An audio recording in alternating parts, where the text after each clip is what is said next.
ఓం సమర్థ సద్గురు సాయినాథ్ మహారాజ్కి జై. ఓం సాయిరామ్. శ్రీ సాయినాథాయ నమః. శ్రీ సాయి సచ్చరిత్రము 24వ అధ్యాయం. శనగల కథ. నీతి. సుధాముని కథ. అణాచించనీకర్ మావిసీబాయి. బాబా నైజము, భక్తపరాయణ తత్వము. ఈ అధ్యాయంలో కానీ వచ్చే అధ్యాయాలలో కానీ ఫలానిది చెప్పెదమనుట ఒక విధముగా అహంకారమే. మన సద్గురుని పాదములకు అహంకారమును సమర్పించిన గాని మన ప్రయత్నమందు జయమును పొందము. మన అహంకారరహితులమైనచో మన జయము నిశ్చయము. సాయిబాబాను పూజించుటచే ఇహపర సౌఖ్యములు రెండింటిని పొందవచ్చును. మన మూల ప్రకృతి యందు పాతుకొని శాంతి సౌఖ్యములను పొందెదము. కాబట్టి ఎవరైతే తమ క్షేమమును కోరెదరో వారు గౌరవాదరహములతో సాయిబాబా లీలలను వినవలెను, మననము చేయవలెను. దీన్ని నెరవేర్చినచో వారు సులభముగా జీవిత పరమావధిని పొందెదరు, తుదకు మోక్షానందమును పొందెదరు. సాధారణముగా అందరూ హాస్యము, చమత్కార భాషణమన్నా నిష్టపడెదరు కానీ తాము హాస్యాస్పదులగుట ఇష్టపడరు. కానీ బాబా చమత్కార మార్గము వేరు. అది అభినయంతో కూడినప్పుడు చాలా సంతోషదాయకముగా, నీతిదాయకముగా నుండేది. కావున ప్రజలు తాము వెక్కిరింత పాలైనప్పటికీ అంతగా బాధపడేవారు కాదు. హేమట్ పంతు తన విషయమనే ఈ క్రింది తెలుపుచున్నాడు. శనగల కథ. షిరిడీలో ఆదివారం నాడు సంత జరిగేది. చుట్టుపక్కల పల్లెల నుండి ప్రజలు వచ్చి వీధులలో దుకాణాలు వేసుకుని వారి సరుకును అమ్ముచుండేవారు. ప్రతిరోజు మధ్యాహ్నం 12 గంటలకు మసీదు నిండుచుండెను. ముఖ్యంగా ఆదివారం నాడు కిక్కిరిసిపోవుచుండెను. ఒక ఆదివారం నాడు హేమట్ పంతు సాయిబాబా ముందు కూర్చుని బాబా పాదములొత్తుచు మనస్సునందు జపము చేయుచుండెను. బాబా ఎడమవైపు శ్యామ, కుడివైపు వామన్రావు ఉండిరి. శ్రీమాన్ బూటి, కాకాసాహెబ్ దీక్షిత్ మొదలగు వారు కూడా నుండిరి. శ్యామ నవ్వుచు అన్నాసాహెబ్తో, నీ కోటుకు శనగ గింజలంటినట్లున్నవి చూడుము అనెను. అట్టనచు హేమట్ పంతు చొక్కా చేతులను తట్టగా శనగ గింజలు నేలరాలెను. హేమట్ పంతు తన చొక్కా ఎడమ చేతి ముందు భాగమును సాచెను. అందరికీ ఆశ్చర్యం కలుగునట్లుగా కొన్ని శనగ గింజలు కిందకి దొర్లుట ప్రారంభించెను. అక్కడున్నవారు వానిని ఏరుకొనిరి. ఈ సంఘటన హాస్యమునకు తావిచ్చెను. అక్కడున్న వారందరూ ఆశ్చర్యపడిరి. ఎవరికి తోచినట్లు వారు శనగలు చొక్కా చేతిలో నెట్లు ప్రవేశించి ఉండునో ఊహించనారంభించిరి. శనగలు చొక్కాలో నెట్లు దూరి అచట నిలవగలిగినవో హేమట్ పంతు కూడా గ్రహించలేకుండెను. ఎవరికీ సరి అయిన సమాధానం తోచక జవాబునివ్వనప్పుడు అందరూ ఈ అద్భుతమును ఆశ్చర్యపడుచుండగా బాబా వీనికి అనాసాహెబ్నకు తానొక్కడే తిను దుర్గణం ఒకటి కలదు. ఈనాడు సంత రోజు శనగలు తినుచు ఇక్కడికి వచ్చినాడు. వాని నైజము నాకు తెలియను. ఈ శనగలే దానికి నిదర్శనము. ఈ విషయంలో నేమి ఆశ్చర్యమున్నది అనిది. హేమట్ పంతు, బాబా నేనెప్పుడూ ఒంటరిగా తిని ఎరుగను. అయితే ఈ దుర్గణమును నాపై నేల మోపెదవు. ఈనాటికి ఎన్నడూను షిరిడీలోని సంత నేను చూచి ఉండలేదు. ఈ దినము కూడా నేను సంతకు పోలేదు. అట్లయినచో నేను శనగల నెట్లు కొని ఉంటిని. నేను కొననప్పుడు నేనెట్లు తినియుందును. నా దగ్గరనున్న వారికి పెట్టకుండా నేనెప్పుడేమీ తిని ఎరుగను. బాబా, అవును, అది నిజమే. దగ్గరున్న వారికి ఇచ్చెదవు. ఎవరినూ దగ్గర లేనప్పుడు నీవు గాని నేను గాని ఏమి చేయగలము? కానీ నీవు తినుటకు ముందు నన్ను స్మరింతువా? నేనెల్లప్పుడూ నీ చెంతనే లేనా? నీవేదైనా తినుటకు ముందు నాకు అర్పించుచున్నావా? నీతి.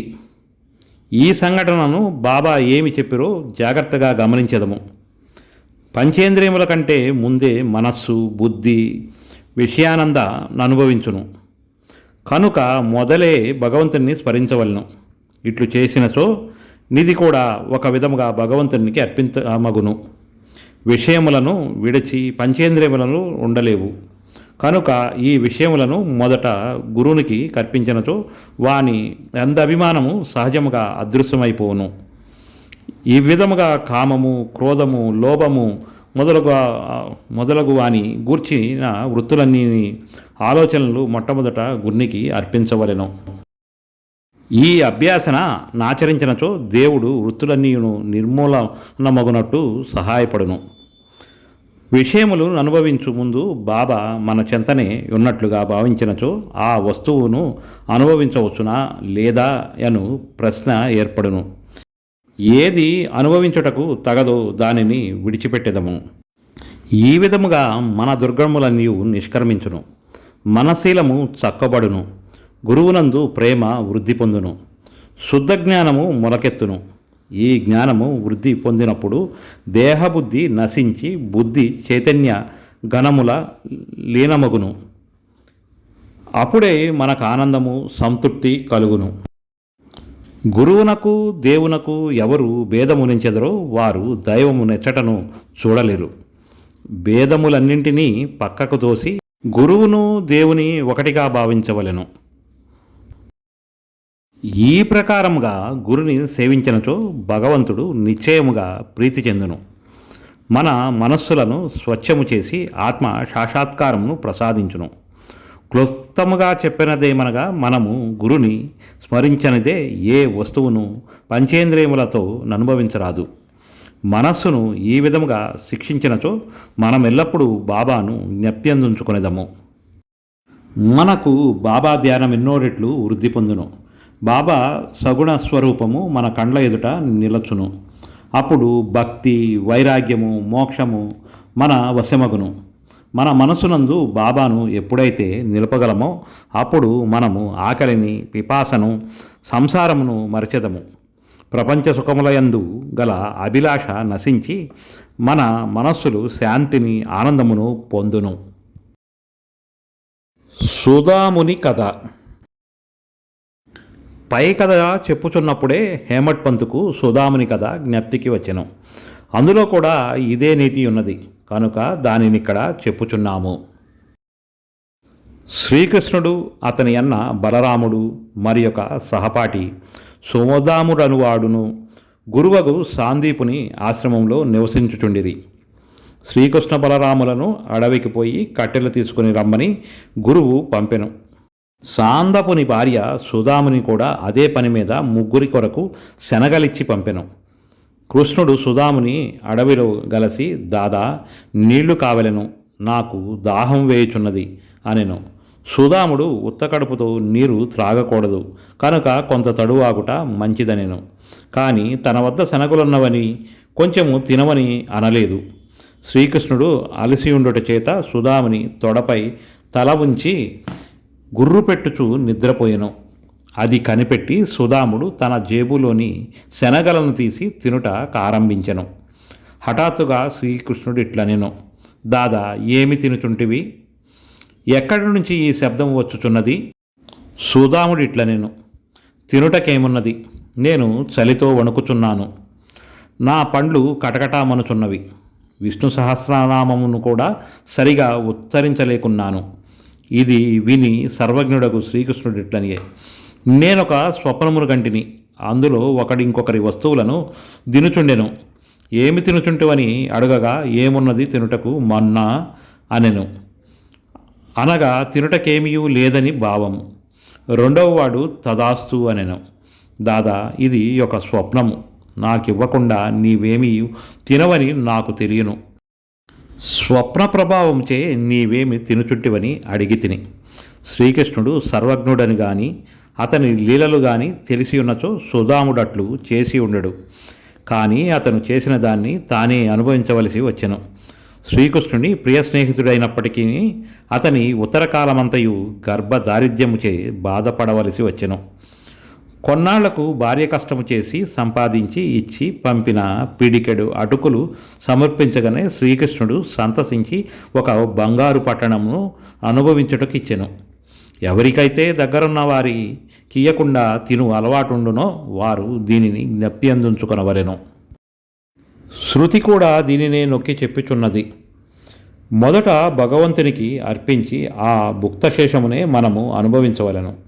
బాబా కూడా దీనినే హాస్యరూపముగా యుక్తితో బోధించెను. అన్నా చించనీకరు మావిసీబాయి. హేమట్ పంతు నిచ్చట ఇంకొక హాస్య సంఘటనను, అందులో బాబా చేసిన మధ్యవర్తిత్వమును వర్ణించెను. దామోదర్ ఘనశ్యామ్ బాపరే ఉరఫ్ అన్నా చించనీకర్ అని భక్తుడొకడు కలడు. అతడు సరళుడు, మోటువాడు, ముక్కుసూటిగా మాట్లాడువాడు, ఎవరిని లక్ష్యపెట్టువాడు కాదు, ఉన్నదున్నట్టు చెప్పేవాడు, ఎప్పటిదప్పుడే తేల్చేవాడు, బయటకి కఠినుని వలెను హఠము చేయువాని వలెను కనిపించినను వాడు మంచి హృదయం గలవాడు, నక్కజిత్తులవాడు కాడు. అందుచేత బాబా వానిని ప్రేమించుచుండెను. అందరూ సేవ చేయునట్లే అతడు కూడా మధ్యాహ్నం బాబా ఎడమ చేతిని కటడాపై వేసి ఉన్న దానిని తోముచుండెను. కుడివైపున ఒక ముసలి వితంతువు వేణుబాయి కౌజల్గి అనునామె ఉండెను. ఆమెను బాబా అమ్మ అని పిలిచెడివారు. ఇతరులు మావిసీబాయి అని పిలిచెడివారు. ఆమె కూడా బాబాను సేవించుచుండెను. ఆమెది స్వచ్ఛమైన హృదయము. ఆమె బాబా నడుమును, మొలను, వీపును తన 2 చేతుల వేళ్లు అల్లి దానితో నొక్కుచుండెను. ఆమె దీనిని అతి తీవ్రముగా చేయుచుండెను. బాబా వీపు, కడుపు కలిసిపోయినట్లుగా కనిపించుచుండేవి. ఇంకొక పక్క అణ తోముచుండెను. మావసీబాయి ముఖము క్రిందకు మీదకు అగుచుండెను. ఒకసారి ఆమె ముఖము అణాముఖమునకు దగ్గరగా పోయెను. హాస్యమాడు నైజము గరదగుటచే నామె ఓహో అణ చెడ్డవాడు, నన్ను ముద్దు పెట్టుకొనుటకు ప్రయత్నించుచున్నాడు. ఇంత ముసలివాడైనప్పటికీ నన్ను ముద్దు పెట్టుకొనుటకు సిగ్గు లేదా అనెను. అణాకు కోపం వచ్చెను. చొక్కా చేతులు పైకెత్తి అతడిట్లని, నేను ముసలివాడను, దుర్మార్గుడను ననుచున్నావు. నేను వెర్రివాడనా? నీవే కలహమునకు కాలు దువ్వుచున్నావు. అక్కడున్న వారందరూ ఈ ముసలివాండ్ర కలహమును చూసి నవ్వుకొనుచుండ్రి. బాబా ఇద్దరిని సమానముగా ప్రేమించువారు కనుక ఇద్దరిని ఓదార్చవలనని తలచి ఈ క్రింది విధముగా నేర్పుతో సమాధానపరిచిరి. బాబా ప్రేమతో, ఓ అణ, ఎందుకు అనవసరముగా గోల చేయుచున్నావు? తల్లిని ముద్దు పెట్టుకొని నచో దానిలో ఔచత్యమేమియు అనెను. బాబా మాటలు విని ఇద్దరు సంతుష్ట చెందిరి. అందరూ సరదాగా నవ్విరి. బాబా చమత్కారమునకు హృదయానందపూరితులైరి. బాబా నైజము, భక్తపరాయణతత్వము. బాబా తన భక్తులకు వారి వారి ఇష్టానుసారము సేవ చేయుటకు అనుమతించుచుండెను. దీనిలో నితరులు జోక్యము కలుగ చేసుకొనుట బాబాకిష్టము లేదు. ఒక ఉదాహరణనిచ్చేదము. ఈ మావిసీబాయియే ఇంకొకప్పుడు బాబా పొత్తి కడుపును తోముచుండెను. ఆమె ప్రయోగించు బలమును చూచి ఇతర భక్తులు ఆతురతపడిరి. వారిట్లనిది, అమ్మ, కొంచెము మెల్లగా త్రోముము, బాబా కడుపులోని ప్రేవులు నరములు తెగిపోగలవు. ఇట్లనగానే బాబా వెంటనే లేచి కోపంతో సటకా నేలపై కొట్టెను. వారి కండ్లు నిప్పు కణముల వలె ఎర్రనాయినాయి. బాబాను చూచుట కెవ్వరికి ధైర్యం లేకుండెను. బాబా సటకా చివరన 2 చేతులతో పట్టుకుని పొత్తి కడుపులోనికి గుర్చుకొనెను. ఇంకొక చివరన స్తంభమునకు నానించెను. సటకా అంతయు పొత్తి కడుపులో దూరినట్లు కానవచ్చుచుండెను.